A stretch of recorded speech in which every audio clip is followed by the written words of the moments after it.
حضرت امام غزالی کا مکمل نام محمد بن محمد غزالی ہے۔ کنیت ابو حامد اور لقب حجت الاسلام زین الدین الطوسی ہے۔ آپ فقیہ بھی تھے، صوفی بھی، فقہاً شافعی تھے اور عقیدتاً اشعری۔ آپ کے علم و فضل کی شہرت مشرق و مغرب تک ہر جگہ پھیلی ہوئی۔ اللہ نے آپ کو حسن تحریر سے نوازا۔ آپ کی تحریر میں فراست بھی ہے، سہولت بیان بھی ہے اور حسن اشارت بھی۔ امام غزالی رحمۃ اللہ علیہ کو مختلف علوم و فنون پر پوری دسترس حاصل تھی۔ علمی رسوخ میں وہ اپنے معاصرین سے ممتاز تھے۔ اللہ نے انہیں شرافت نفس، حسن کردار، استقامت، زہد، سادگی اور تواضع جیسی صفات عطا فرمائی تھیں۔ امام غزالی رحمۃ اللہ علیہ 450 ہجری میں طوس میں پیدا ہوئے اور ابتدائی تعلیم تحصیل علم سرزمین طوس پر کی۔ طوس میں آپ کے استاد احمد راز کافی تھے جن سے آپ نے فقہ پڑھی۔ پھر نیشاپور تشریف لے گئے اور امام الحرمین ابو المعالی جوینی رحمۃ اللہ علیہ کے حلقہ درس میں شامل ہوئے۔ دوران تعلیم انتہائی محنت کی اور بہت کم مدت میں فنون متداولہ کی تعلیم سے فراغت حاصل کی اور بہت ہی کم عمر میں اپنے زمانے کے ممتاز علماء میں شامل ہونے لگے۔ تعلیم سے فراغت کے بعد درس و تدریس میں مشغول ہو گئے۔ امام الحرمین آپ کی ذات گرامی کو اپنے لیے وجہ افتخار سمجھتے تھے۔ اسی زمانے میں وہ ابو علی فارمیدی رحمۃ اللہ علیہ کے حلقہ ارادت میں شامل ہوئے۔ نیشاپور میں کچھ ماہ و سال گزارنے کے بعد عسکر تشریف لے گئے۔ وہاں وزیر نظام الملک نے بڑی پذیرائی کی، سر آنکھوں پہ بٹھایا۔ نظام الملک رحمۃ اللہ علیہ کا دربار اس زمانے میں ارباب علم اور فضل کی آماج گاہ بنا ہوا تھا۔ امام غزالی رحمۃ اللہ علیہ اس دربار میں تشریف لائے تو بڑے بڑے اہل علم سے مناظرے ہوئے۔ ان کے علم و فضل اور حسن بیان کی وہ شہرت ہوئی کہ نظام الملک نے بغداد کے مدرسہ نظامیہ میں علوم دینیا کی تدریس کی دعوت دی۔ حضرت امام غزالی رحمۃ اللہ علیہ نے یہ دعوت منظور کر لی اور بغداد تشریف لے گئے۔ مدرسہ نظامیہ میں بھی آپ کو ہاتھوں ہاتھ لیا اور وہاں بھی آپ کے رسوخ فی العلم کا چرچا ہوا۔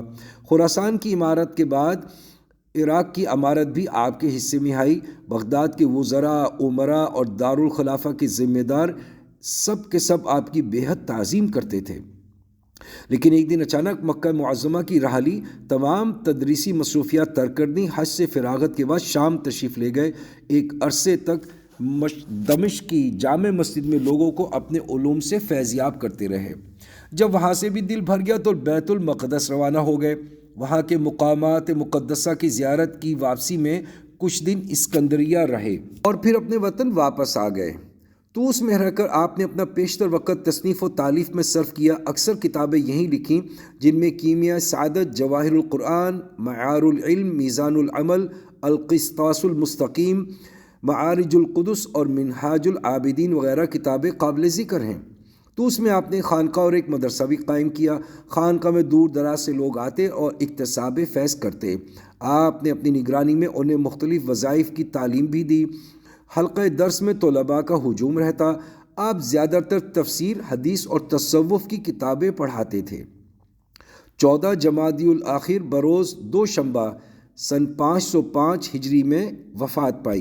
حضرت امام غزالی رحمۃ اللہ علیہ کی وفات کے بعد بہت سے واقعات ظہور میں آئے جن سے حضرت امام غزالی کے اخروی درجات کی بلندی کا پتہ چلتا ہے۔ شیخ عفیف الدین عبداللہ بن اسد یافعی رحمۃ اللہ علیہ حضرت امام غزالی کے معاصر شہاب الدین احمد الیمنی الزبیدی رحمۃ اللہ علیہ کے حوالے سے یہ واقعہ نقل کرتے ہیں کہ ایک روز میں بیٹھا ہوا تھا کہ اچانک میری نگاہ آسمان کی طرف اٹھی۔ آسمان کے دروازے کھلے ہوئے تھے اور ملائکہ کی ایک جماعت سبز خلعت اور نفیس سواری لیے اتر رہی تھی۔ وہ سب ایک قبر کے پاس آ کر ٹھہرے۔ صاحب قبر کو قبر سے نکالا، اسے جنت کا لباس پہنایا اور سواری پر بٹھا کر آسمان کی طرف لے گئے۔ میں نے پوچھا یہ کون صاحب تھے؟ انہوں نے جواب دیا یہ امام غزالی رحمۃ اللہ علیہ تھے، جن کا اس قدر اعزاز و اکرام ہوا۔ یہ واقعہ آپ کی وفات کے فوراً بعد پیش آیا۔ اسی طرح شیخ ابو الحسن شاذلی رحمۃ اللہ علیہ سے روایت ہے کہ انہوں نے خواب میں حضور صلی اللہ علیہ وسلم کی زیارت کی۔ آپ صلی اللہ علیہ وسلم کے ساتھ حضرت عیسیٰ، حضرت موسیٰ علیہ السلام بھی تھے۔ حضور صلی اللہ علیہ وسلم نے حضرت امام غزالی رحمۃ اللہ علیہ کی طرف اشارہ کر کے دونوں جلیل القدر پیغمبروں سے پوچھا، کیا تمہاری امت میں کوئی ایسا عالم ہے؟ دونوں پیغمبروں نے نفی میں جواب دیا۔ شیخ شاذلی رحمۃ اللہ علیہ تو یہاں تک فرمایا کرتے تھے کہ امام غزالی رحمۃ اللہ علیہ کے وسیلے سے دعا مانگا کرو، اللہ تعالیٰ اس امت کے لیے ہر صدی میں ایک ایسا شخص پیدا کرے گا جو اس کی دین کی تجدید کرے گا۔ اس حدیث کی تشریح کرتے ہوئے مشہور محدث اور فقیہ حافظ ابن عساکر فرماتے ہیں کہ پہلی صدی کے مجدد حضرت عمر ابن عبدالعزیز رضی اللہ تعالیٰ عنہ ہیں، دوسری صدی کے حضرت امام شافعی رحمۃ اللہ علیہ، تیسری صدی کے امام ابو الحسن اشعری رحمۃ اللہ علیہ، چوتھی صدی کے ابو بکر باقلائی رحمۃ اللہ علیہ اور پانچویں صدی کے حضرت امام غزالی رحمۃ اللہ علیہ ہیں۔